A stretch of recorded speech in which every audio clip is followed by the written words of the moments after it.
Excited this morning to be bringing this very special interview. We have with us several different people. We have Valerie Gilpeer and her daughter, Emily Grodin. They're both with us.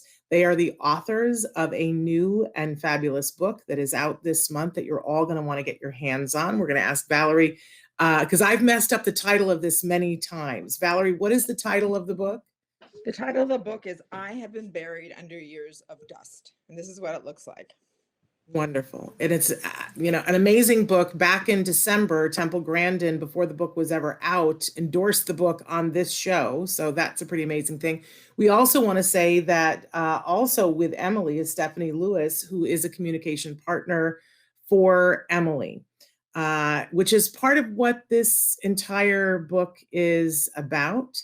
That I'm so grateful for this book, Valerie. I have to do a bunch of disclosures first. First of all, I have to say that I have met Valerie and Emily before. Valerie and I are part of a mom's group together at the Ed Asner Family Center. So I've had the pleasure of meeting her on a couple of different occasions.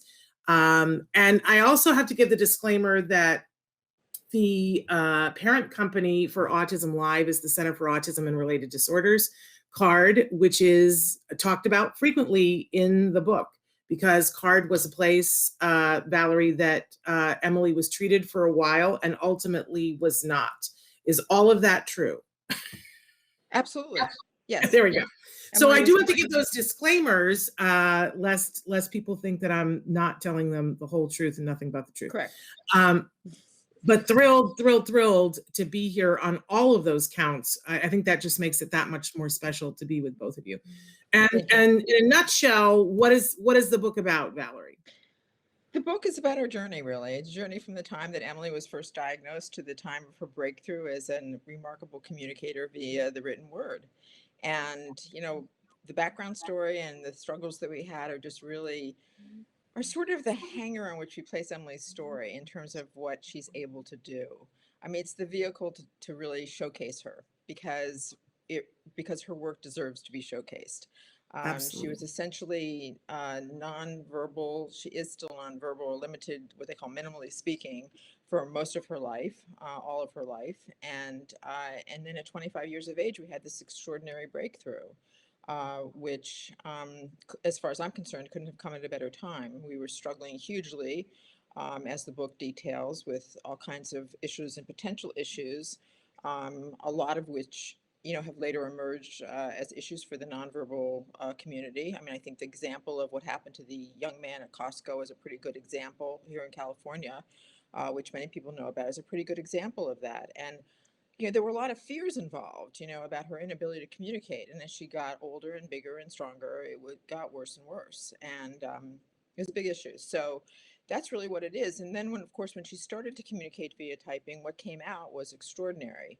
And what we began to learn about her and about her background and about what she understood about her life up to that point and what she'd absorbed her entire life just came in floods, torrents of information. And it was remarkable. I mean, it really was, one of her doctors claimed it was a miracle. And honestly, it was. So I think that, we wanted to showcase her work, but I also think that, and I think that I really also wanted people to know that they shouldn't give up with their kids. I mean, there's not a point at which you say we're done. At least in my world, there's not a place where you say you're done. You keep going, because if you have the stamina, and I understand it's very hard. I mean, it was hard for us, and it's hard for everyone, and it's harder for different people. Some people have more of it in them to keep going than other people do. But, for me, I saw this light in Emily when she was so young, when she was 6 months old. I mean, the story, about what happened, with the car seat in Milwaukee. I mean, that was sort of the beginning of it for me. And I never let go of who that child was, and always felt there was so much more in her, and kept going. So I really think that it's a story on many levels. I think it's a story of hope and of hope, as the title suggests. I think it's a story of perseverance. Certainly Emily persevered. Emily kept at it. Emily willingly went to all the therapies that we subjected her to, even though many of them didn't work, but yet she did not have the ability to tell us, this is not what I like. This is not what I'm enjoying. I'm not going anywhere with this. And also, I think it's a real manual in many respects for people who work with individuals or treat individuals with autism about what they need to be looking for, and that they should consider alternatives and that they should consider that behind that person who may not be able to be so verbally articulate, there's a lot going on. Absolutely. And just like in the book, there are parts of the book where you tell your side of the story, Valerie, and then we get to hear from Emily to hear her side of the story. So we're going to switch over to talking to Emily now and hear a Okay. little bit from her. And Emily, but you can stay there, Valerie. We can all be on the screen together. But Valerie, Emily, I'm so excited to be talking to you because you're quite an accomplished writer. You write really beautifully, and I think that I'm so excited that people are going to be able to read what you have to say in the book. There are times in the book where it shares your poetry, and then there's other times when you just tell your story.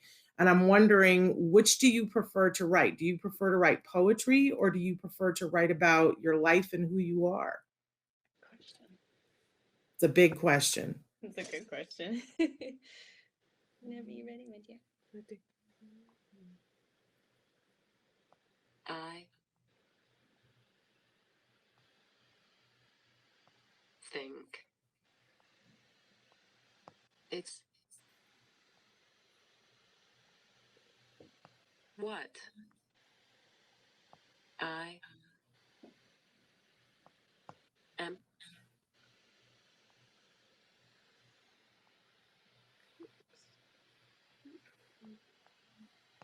feeling in the Beautiful job, lady. Keep going. moment.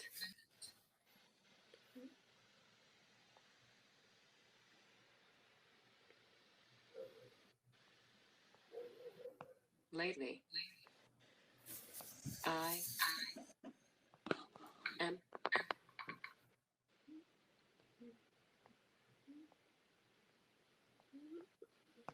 learning it's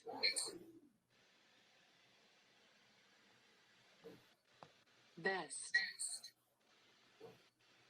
to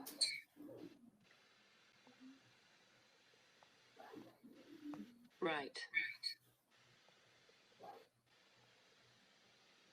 what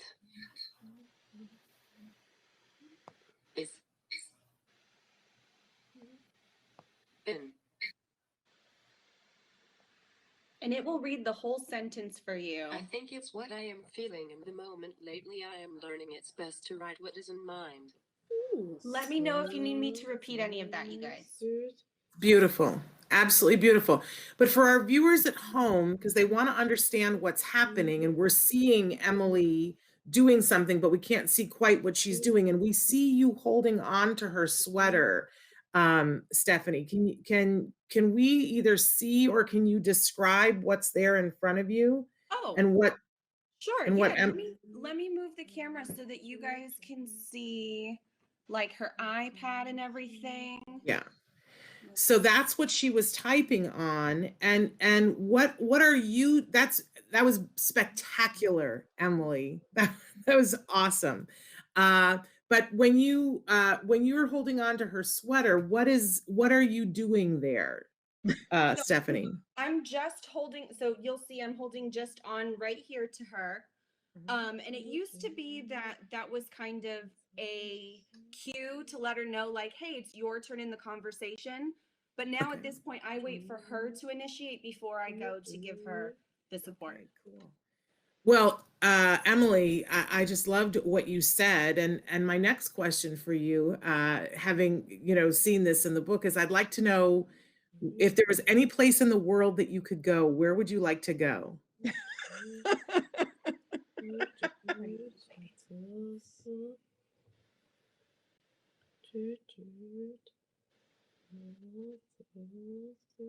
I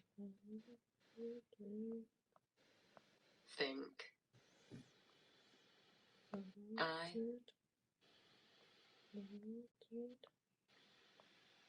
would Like. To. Go.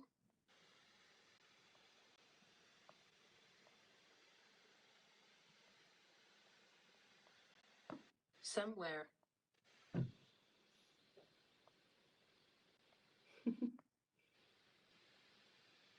Rich. In.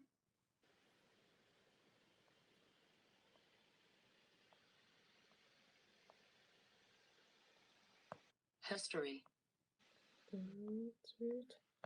Like. Ooh.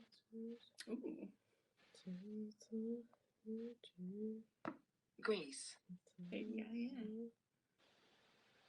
I think I would like to go somewhere rich in history like Greece. It's good to know. Right?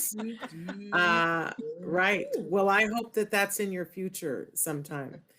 And so what this gesture that Emily, that you're making, what does that gesture mean? When, and I don't know if it's better for her to answer me or for one of you to answer. I see her making that gesture at the screen. I think she can answer, but it's just a sensory thing. Yeah. You know, Oh, it's okay. it's just a sensory regulation thing that she does. One of the things that she does, the vocalizations and the sensory stuff, it's all regulators. It's so inspirational to watch you have your voice, Emily. It's so inspirational. And I'm so excited for the world to get to know you and to know your writing, because your writing is so beautiful. And I'm wondering, one of the things that got talked about in the book was that you wanted to have a friend, that you wanted to have friends. Do you have friends now?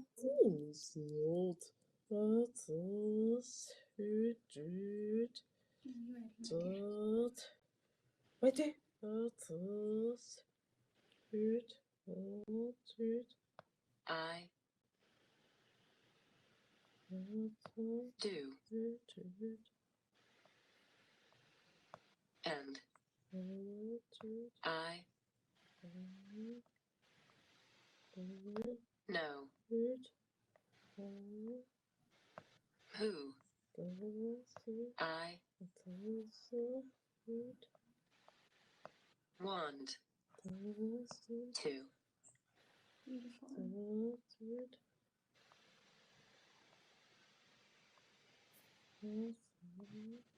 Surround.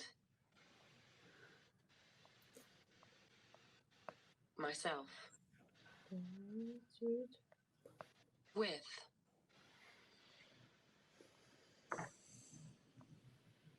I do, and I know who I want to surround myself with too.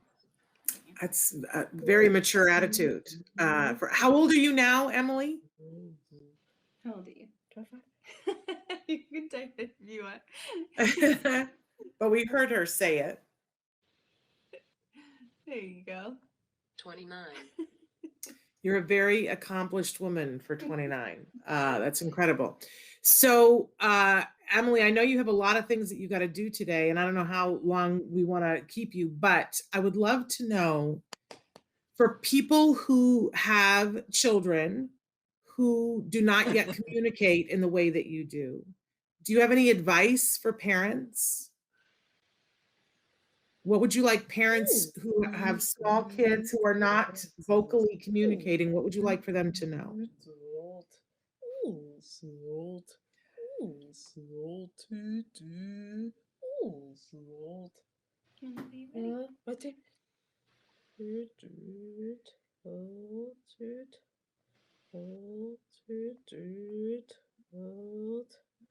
Just.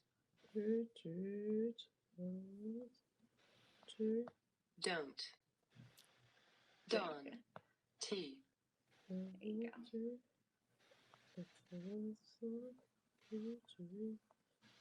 Get.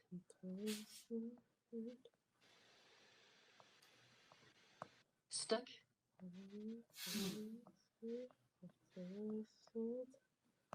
Thinking. That.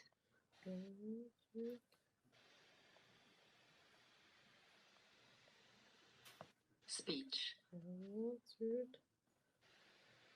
is the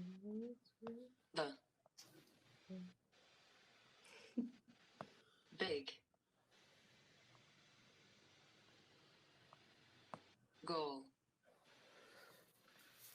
You find what Beautiful.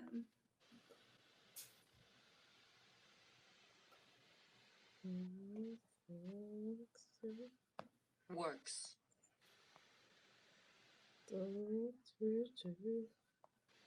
Flower.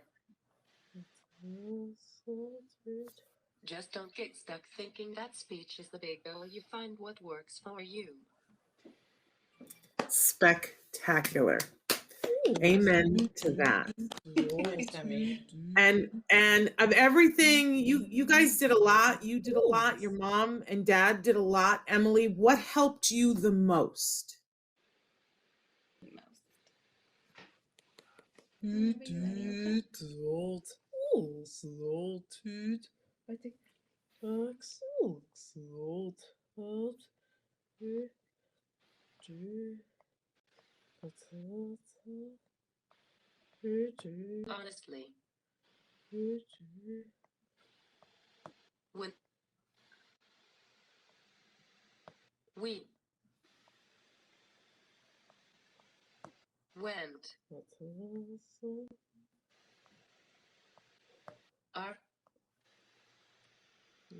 Honestly, when we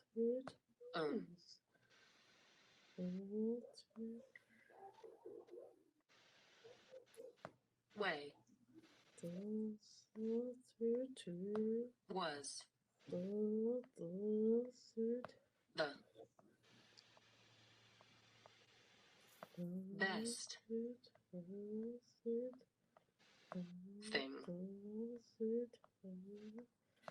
Like my mom is to Ooh, look at that speed. thank for the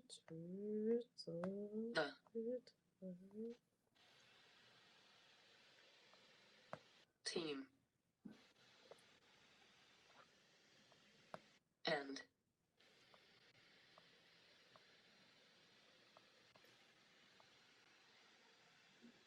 community. They make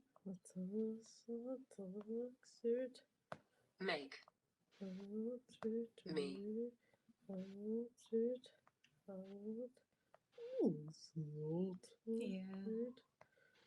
Yeah. able to be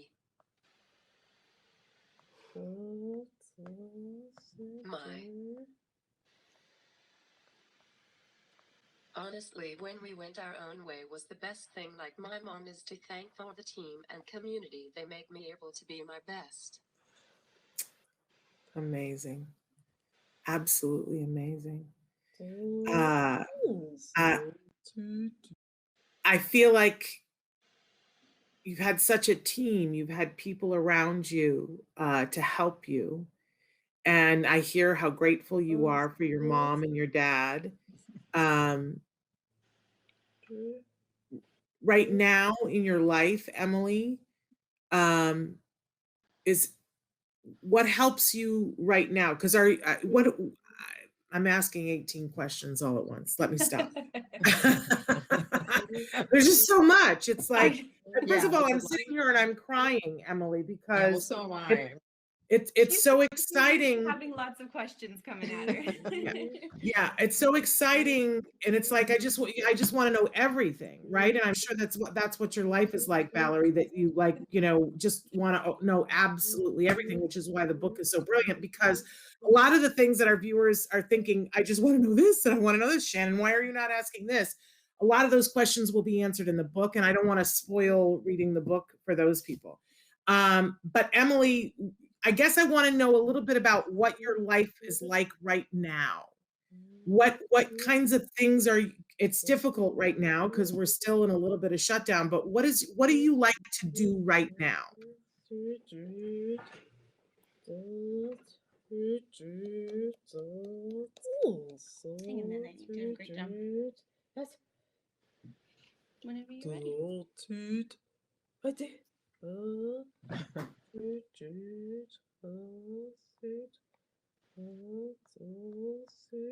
Right.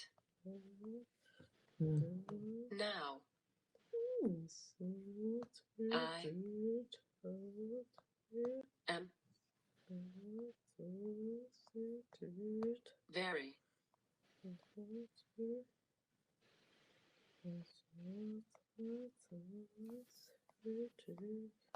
dedicated to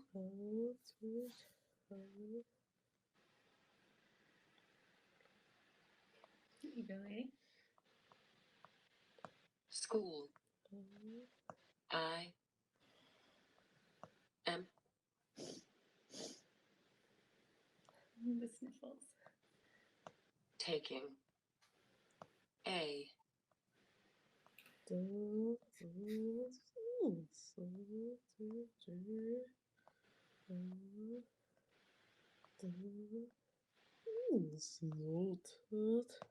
journalism class.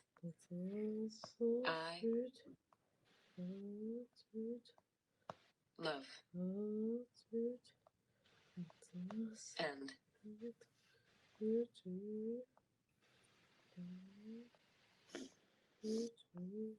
staying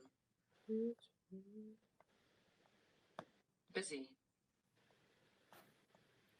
with. Right now I am very dedicated to school. I am taking a journalism class. I love and staying busy with that. That's amazing. It I guess I'm wondering if there's ever an opportunity at school to do an internship. We'd really love to talk to you about having you be an intern on Autism Live, Emily. Is that something that is that something that you might be interested in? What do you think?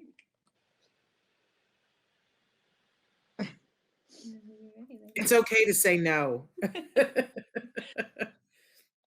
Emmy, do you need a Kleenex? she Emmy? looks a little overwhelmed. She's like, oh my Yeah. God. She's saying Well, ready, ready. I don't want to put you on the spot here. We can talk about that another There she time. goes. That was a really cute Okay. reaction she just Got to had. think about it sometimes.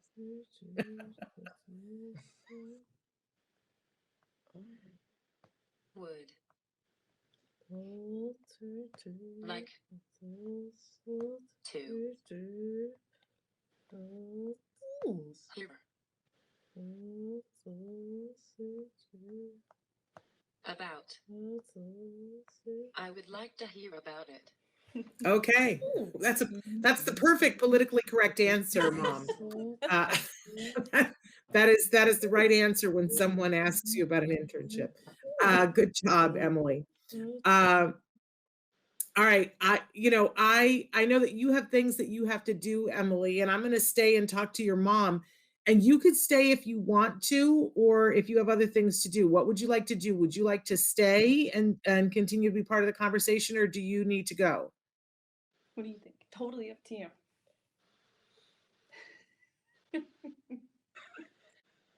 There you go. What do you think? She's weighing her options. Yeah. What do you think?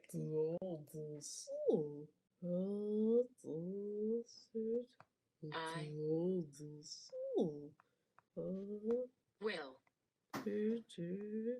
say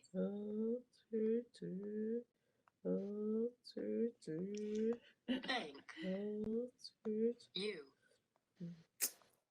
Thank So you.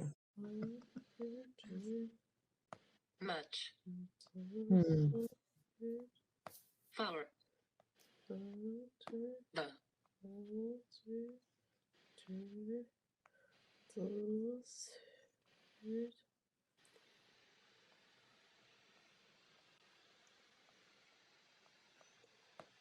opportunity. I will say thank you so much for the opportunity. Thank you so much. Thank you so much. So she's going to stay, correct? That wasn't a super clear. I don't know. Maybe we'll stay for a couple minutes and Okay. listen, and then maybe we can hop off after a couple minutes. But I'll mute Okay. us so you ladies can chat. I, I, I sort of love, we're hearing a little bit of Emily's vocalization, and it's such a beautiful, soothing cadence sound. You know, I love what I'm hearing. Is this sort of, Valerie, is this sort of par for the course? This is what it's This like is our being with Emily. This is our background noise. It's kind of beautiful. Yeah. Well, yeah, one of her doctors once said that it had a real sing-song kind of beat to it. She's a musician, and she said, I could almost play a tune to it. Yeah. Yeah.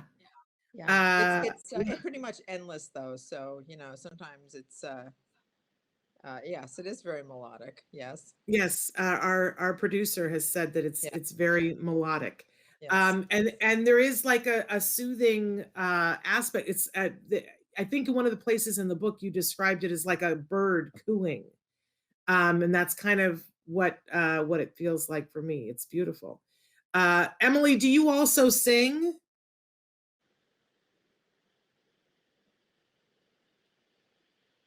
Sorry, guys. I had just asked her a question. Oh, okay. We'll leave that be. With her. Well, and I said I was going to talk to Mom, but I go back to asking Emily questions because it's like you can't get enough of it, Valerie. That's okay. We're still here, so if you have a question, please. I want Emily. Do you sing?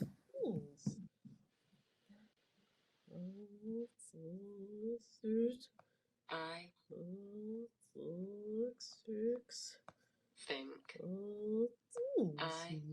think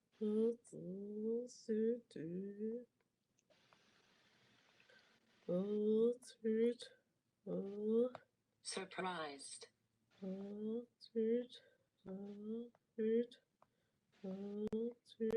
everyone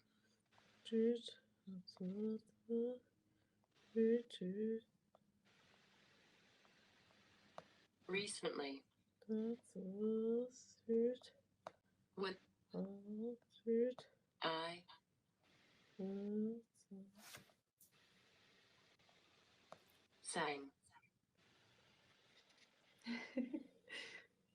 when I sang in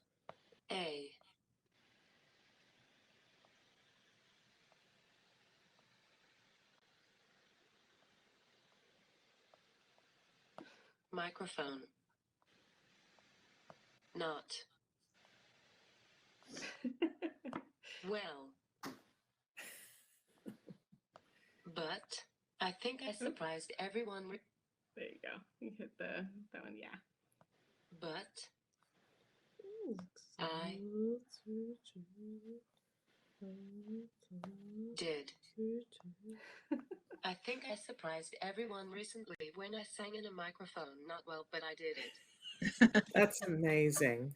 That is amazing. How exciting. Okay, so I'm going to go back to talking to your mom for a second here. We need people to understand that this is relatively new in her life, that across her 29 years, this was something that wasn't happening for the vast majority of those years, Valerie. And that part of the reason why this book is so important and that people need to hear this story is that, when she was, this only started happening when she was 25, correct? Just prior, 2 months prior to her 25th birthday, yes. Okay. And in all the 24 years before, your ability to communicate with her was greatly diminished. So is that an appropriate term? Yeah, I mean, we developed our own ways of communicating and understanding, but certainly not, for the necessities, for daily living, for wants and needs, but not for sort of the more refined and, if you will, the aesthetic components of life. I mean, what she wanted to do with her life, what her personal dreams were, what she, preferences. I mean, preferences about mundane things were usually met with a behavioral response, which was the whole issue here, is that not liking something could result in very difficult responses that were not acceptable to anybody, as detailed in the book. And so, but we in our house, we had challenges in the house too. I mean, I it's all spilled out. It's all very clear. Um, but we had a life. I mean, we really we did what we had to do. We're committed to her. We got by. We fulfilled basic needs and many other needs, but there was just so much, that complexity, the understanding of what she, her perception of the world, which is so amazing, all this stuff that I didn't know she was taking. I mean, I knew she was taking things in, but I didn't know the degree to which she was taking things in, or what her take was on everything. Even school. Right. I mean, with school, we had her mostly fully included. I mean, she was a fully included student, but the methods that they had to test what she knew were very limited.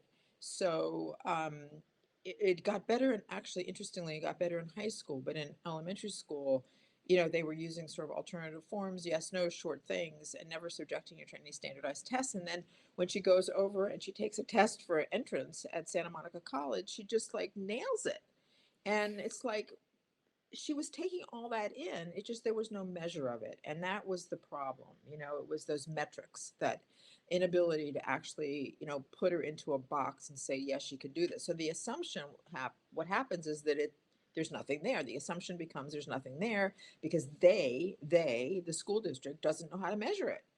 Yeah. They don't know how to measure it. And so, Well, and I so think even worse, and not to interrupt you, but I think even worse is that the world doesn't get to hear, she's taking that information in, but we don't get to hear how it gets filtered through her exactly. opinion of it, how she views it, Well, how exactly. she's, and here's the thing is that I think anybody reading the book and reading what she says and her poetry will feel richer for having read it, and for the world to have been cheated of that. Not even just Emily. I mean, let's talk about how much Emily would have been cheated of the joy of being able to communicate what she wanted to cheat, but it also was cheating all of us from knowing what Emily's viewpoint is on anything. And it begs the question, how many more individuals in the world right now have this rich inner life that we haven't been able to discover? And I know that there are a lot of parents, even in the last week, Valerie, I was talking to a mom of a daughter who's younger and does not yet have the ability to communicate on any level, truly. And the mom is, was saying, I want some hope. I want some hope. And I was thrilled to tell her, obviously, there are a couple of other stories like this that are very much in the public eye. People that later on was revealed that they had a method of communicating, and that there was a full, rich opinion and life and inner life that was going on that was quite brilliant. But I was thrilled to tell her about your book, that it's coming out, and she was so excited. It gave her hope to know that this was a possibility. So I appreciate that you guys are telling your story. You even talk about in the book being a little bit concerned about being out there, that when this happened, and I don't want to give away big things in the book because I want people to get it. And we should say it's available on Amazon and all major booksellers. At the time that we're doing this interview, it's about to be available. By the time you guys see this, it's available now. You should get it. As I said, Temple Grandin endorsed it and talked about how clear it is that this truly is Emily communicating. And she was saying there's a lot of criticism out there saying that sometimes these books aren't actually written by, and these things that people say are written by individuals on the spectrum aren't. But Temple said she was convinced, and we've just seen it. If there's anybody who can't see that that's Emily communicating, I don't know what to do for them. But for you, you were poised in this place. You have this beautiful gift. You find out at almost 25 years old that your daughter can communicate in this way. But I imagine that it was a little bit of a decision to decide to go public with this because you know it's going to create a firestorm of people having opinions about this. What made you push through that, Valerie, and decide we've got to tell the story? Well, because the haters are going to hate. You know, there's going to be people that take their position no matter what, and that should not silence a beautiful voice. You know, it just shouldn't. And this story is an important one for many, many people, and I thought it needed to be told. And I thought Emily is such a great representation because, you know, she really does defy the allegations, the challenges people have to FC that it's not legitimate. I mean, you saw it. This is such a perfect example. There's no hand over hand here, and there never was. You know, all the things that the people are criticizing. You know, nobody really knows why. Why this works necessarily, but that's not, who cares? You know, the fact is that Yeah. it does work, and it works for so many people. So the story had to be told. Let the people hate who hate. And Emily said something very funny. I said to her, "Well, how are you going to feel if people have come out with negative comments?" And she said, "Well, I don't know them, so I really don't care." And isn't that the way to look at it? Yeah, it's like hate, you know, because I think that for every person that hates, there's going to be 10 people that are going to go, "Oh my God, this is amazing. And we're so glad to know about this. And yes, if this can help my child or help me with another child, or maybe even convince Asha that they should not have the position that they have, then great, then we've done our work." I just think there's so much here. I mean, in my opinion, this book, like I said at the beginning of our discussion, is that I think there's something there for everybody, from therapists to educators to physicians to the general public. And in fact, this has really been very applauded by people who work with Emily, because there were behaviorists in school who work with Emily who now know what she's doing, and they're just beyond thrilled. And this really does run counter to what BCBA even. Behaviorists don't really accept this as a methodology. In fact, when we were trying to engage some behaviorists at an agency that was providing some social interaction opportunities for her, they said, "We can't do this because our license will be suspended or taken away if we work with Emily doing any kind of facilitated communication." So, so lose That it. makes me a little crazy. So That lose makes me it. a I little mean, crazy. like, I mean, Yeah, let's serve the person, not ourselves. I mean, this is the whole yeah. thing. I mean, there's just so many people out there that need to communicate, and they should be communicating. And communication is the key. I mean, I love the dedication that Emily wrote. It's such a beautiful Yeah. dedication that I hope everybody will look at, because, you know, it's it truly is that we need to get people talking. We need to get people communicating. I mean, this has changed her world. This changed her world. I mean, Emily has taken 7 courses college courses in lockdown and gotten A's in all of them. She has developed friendships. She is in a journalism class doing phenomenally well. That'll probably now be her career. And none of this would have happened. None of this would have happened without this ability. So I say go for it. If people hate, let them hate. But for all those people that it's successful for, it changes their life. There we go. For people who haven't read the book yet, what are you calling this method of communication? For her, it's a form of AAC, augmentative alternative communication, but this is facilitated communication. She has a facilitator. I mean, there's a whole lot of other methods that are used out there. People use letter boards where somebody scribes for them, so they type on a letter board, and then. But this is everything Emily has ever written is maintained in written form, which is to me a really preferred method than having somebody scribe, because they don't have a record of what she wrote. So that's a big difference, I think. But there's also other methods too. But I think, one of the mysteries about this, and you write about this in the book, that that you have tried to be her communication partner before with not as much success. Right. And that's one of the reasons why people go, "Oh, well, then if it can't happen with this person, it can only happen with this person." But I love your description and Emily's description in the book of why it's harder if you're doing it with your parents.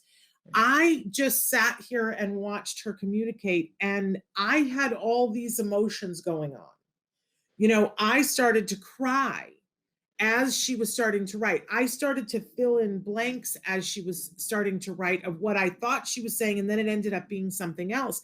I can't imagine what it's like for you, Valerie, the emotion that you must feel when she's writing. And Emily has said in the book that it like gets in the way of her communicating because she's picking up on your emotion. Is that Right. accurate? Yeah, I mean, she has still has challenges typing with me and with her dad. With everybody else. I mean, we have people who've walked in here and who've been in with her for you know, 2 weeks, and they've been able to type with her. I mean, she's typed with us. We talk about the screenwriter that she typed with, Nick, and she typed with. I mean, she's probably typed with 10 to 15 different people, but the resistance is with us, and I think it is that emotional connection. And typically what happens is that I see her work after she's typed it. I mean, these incredible poems that just roll off her fingers, and the work that she does. And I mean, the essay she writes. I mean, she just wrote a beautiful piece on climate change for her journalism class, a research paper. um I mean, there's just yeah, I mean, it's become endless. I mean, initially it was like, what was going on, we were like, so flabbergasted it was what was happening at the beginning. Now we're kind of like still impressed, but it's kind of like, okay, what's she gonna write today? But Yeah, listen, I think Hey, you Emily wants to guys, I say, think if it's okay with you ladies, I think we're gonna hop off. Is that cool? sure. that's so cool. Emily, All thank right. you so much. It was lovely to get to sit and continue to watch you guys work. Please consider the internship. Please give a thumbs up. We'll talk. All right, ladies. Our people will call your people. Bye, Emily. Thank you so Bye, much. guys. Bye-bye. What a lovely young woman she is, Valerie. Thank What a you. lovely young woman she is. Okay, so I'll be honest with you. When we said that we wanted to pre-tape this because we weren't 100% sure about how it was going to go and how much time it was going to Yes. take, and the idea was that we would, we thought, because we've had folks on before who use AAC devices, and we thought we would need to edit down because it takes more time. I don't want to edit anything out of this because I love seeing the time that it takes. What it reminded me is that we all need to slow down a little bit. I don't know what it's like for you guys when I would think it's so worth it but that you're willing to slow down. But is it hard sometimes? Is it like, do you sometimes get impatient and want to know the whole thought right now?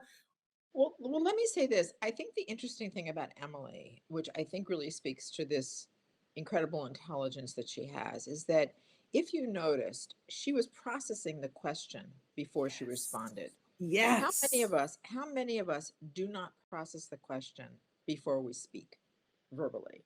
And I think that's, when Emily responds, she's giving you a really good answer. She's thought about it. I think her brain is going pretty quickly because she has to take the information in, think about what she's going to say about it, and then output it. The slow processes might be the typing because she's doing it with like one finger, but her brain is actually thinking, I think, relatively quickly. And I do love the fact that she thinks about something before she answers, because most of us do not. Yeah. Oh, please. Guilty And as charged. yeah. And Um, so I do like that. And so is it slow? No, but it's worth the wait. I mean, maybe it's a little bit slower. I mean, we're so zippy in our society, and it's been yes. made much worse by, technology, which thank goodness for technology, but on the one hand, but it's really kind of made us all a little crazy and feeling like we have to do things instantaneously, which is not the way it is for her. So we've gotten used to it, and it's always worth the wait. So yeah, it doesn't bother us at all. We look forward to her responses. We know we're going to get a great answer from her. We're going to get an honest answer from her, and we're going to get a thoughtful answer from her.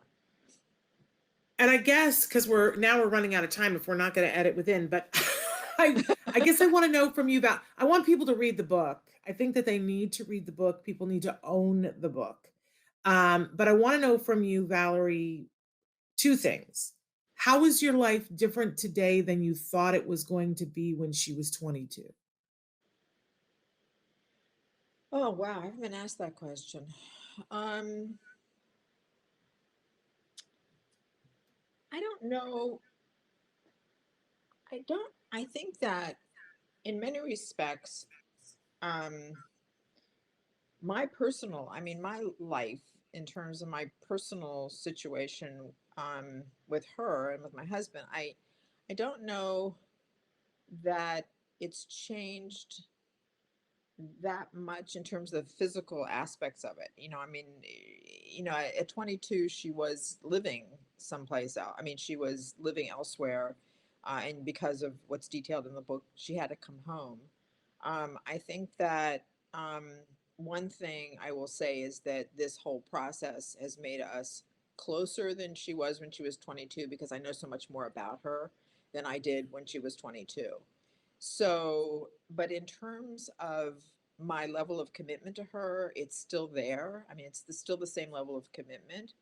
Um, she's still living with us, partially because of the pandemic situation, and partially because now, we have a whole new consideration of how she could live, and the environment that she would be able to really thrive in, Yeah. which is a whole other situation. We now know that we're getting closer to defining the best way for her to live, apart from us, Yeah. when if she wants to do that. So far, she's expressed very little interest in living any place but with us, which is fine. But yeah, I mean, I think that I don't know that things have changed that much. It's just that I know my daughter better, and I'm having a whole lot of more fun with her than I had before, because she's lightened up. She's so much more confident, and she's so much happier. I mean, what she didn't share with you is we have a whole routine. I mean, she hikes every day, with a friend of hers. She goes off with a friend. She has dinner with friends. She has an exercise routine that we do every single morning. We cook together, we bake together. I mean, there's a lot of stuff that goes on that makes her life so incredibly full and complete, living with us. So, and that's all changed.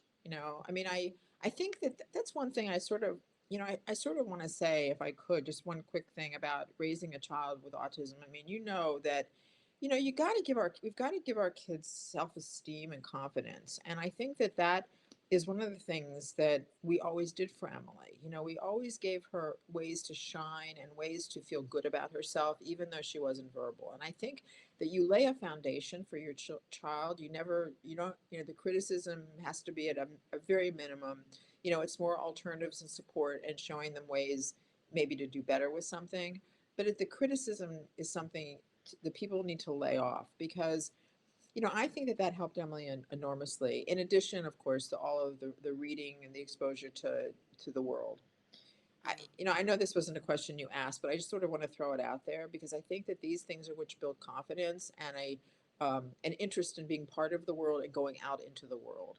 All of which she now, demonstrates with great confidence and pride. So, she's not Well, afraid to put herself, and I think that's one of the reasons that she's not afraid to put herself out there, is because she feels good about herself. yeah. Well, my last question was going to be, I mean, it's very clear in the book that you were not going to give up. Like, that is just not in you. You were not going to give up, and you kept looking and trying and looking and trying. But for those parents that are out there right now and who need to hear your message of hope, what advice do you have? Which is partially what you just said, but maybe elaborate on what do you want to say to, the mom of a 6-year-old who is nonverbal, and, that people are telling them, this is what your life is going to look like. What do you want to say? Well, I think you have to know your child. I think you have to have a sense of who your own child is, and only a parent really can know that. A mother can know that. I mean, I think you take your cues from your child. In my case, I knew I believed who I had, based on the bright light that I saw as a very young child. Um, but I can't speak for everyone, but I think that whatever you see in your child, let your child kind of be your guide. I will say that Temple Grandin said to me something very interesting when I spoke with her, and she said, if a child isn't speaking by the time they're 6, put an iPad in their hand, which I think is a really good thing to tell people. At some point, people have to go with their gut and walk away from some therapies that just don't seem to be working. Um, as I said in the book, the screaming for certain services Emily was having were not working for her, and we needed to move past that. Um, I think that you try things, you bump into a wall, you turn left, you turn right, you figure out another way to go, but you don't give up. Um, so I think that's the biggest thing I would say is just don't give up. Do what you can to the best of your ability. Seek as many opportunities and supports and services from your school district. Put into it what you can financially, if you're able. I mean, these are all expensive therapies that are out there. Just keep your head up and keep going and go with your gut. Mostly go with your gut. I mean, if something isn't working, try something else. Do you have any regrets? The only regret I have is that when I introduced I knew about FC when Emily was very young, but I was very skeptical. I mean, the whole thing seemed like so mystical to me.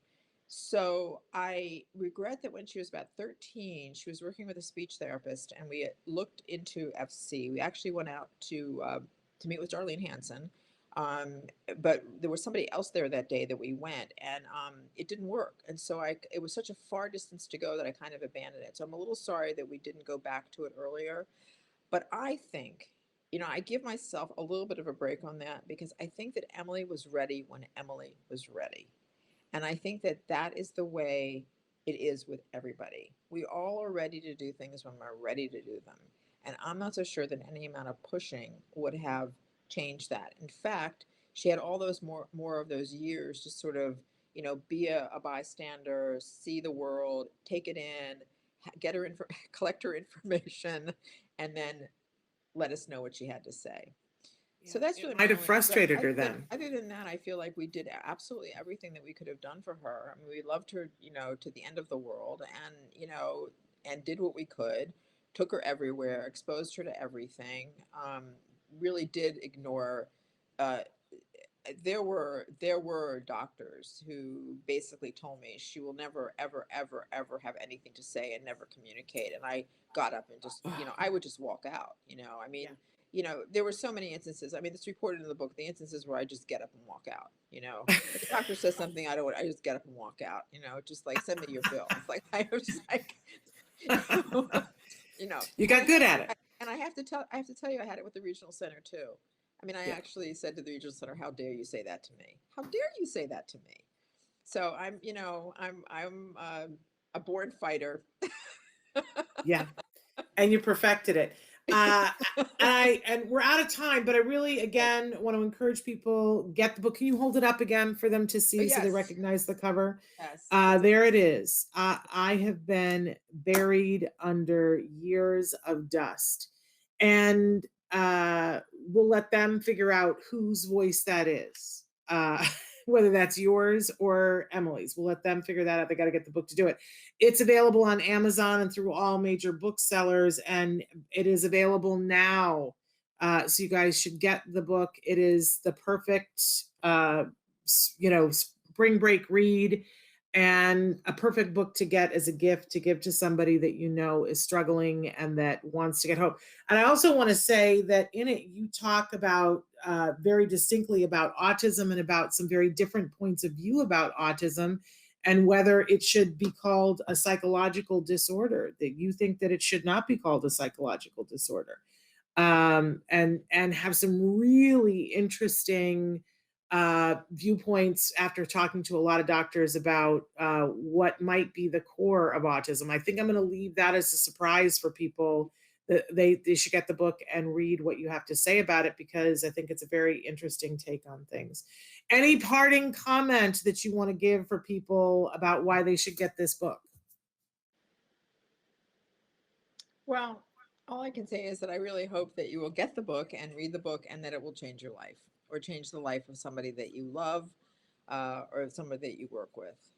And I think that it will. Have can you turn to page 201 on the book? Would you be willing to, as we leave, read there's a comment that Emily makes about what she wants people to know about folks on the autism spectrum. Do you see it on page 201?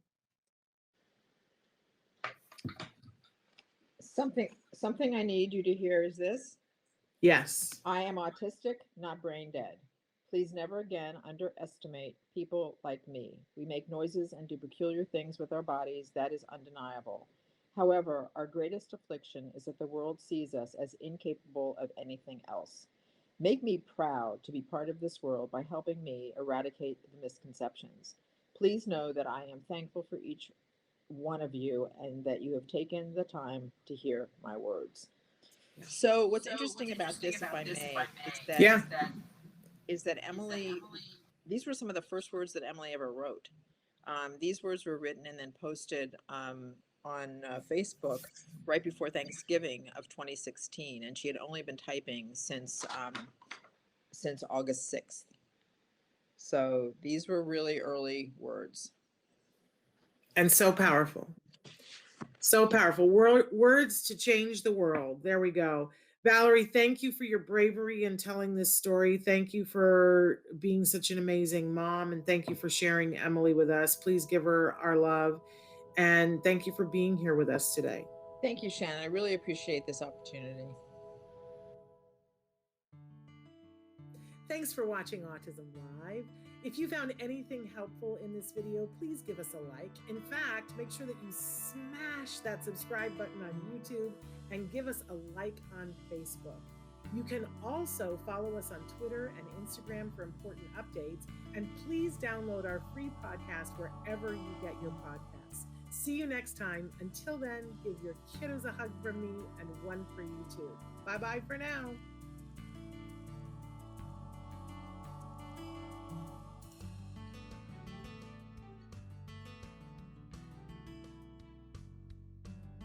To subscribe, click here. And if you'd like to check out some more of our videos, click here.